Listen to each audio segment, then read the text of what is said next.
I've got breaking news coming in that the first batch of Indian students have left for the Ukrainian border. Nearly 16,000 Indian students are still stranded in Ukraine. MEA is opening camp offices in multiple cities in western Ukraine. Additional Russian-speaking officials are being sent to these camp offices.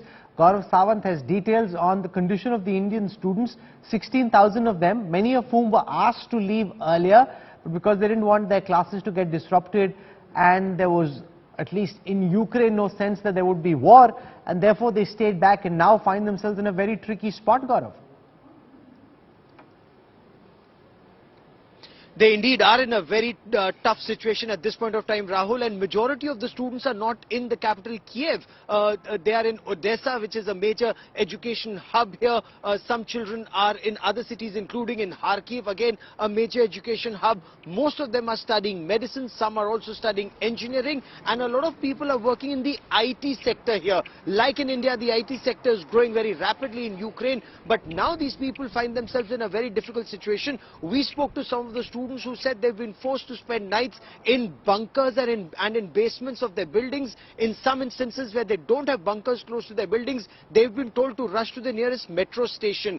Kiev also has one of the oldest metro stations in Europe, and a rather deep one that you can go at least 4 levels below the Earth's surface to travel by metro. So that is where people have been hiding. They've been now told to move towards the Polish border. The American diplomats, several Western diplomats had also moved towards Lviv so that should a need arise, they could quickly cross the border through into Poland. And that is why these students are also now going into Poland, where Air India will take 2 special flights initially, and then depending on need, more flights, all paid for by the government, to bring the Indians back home.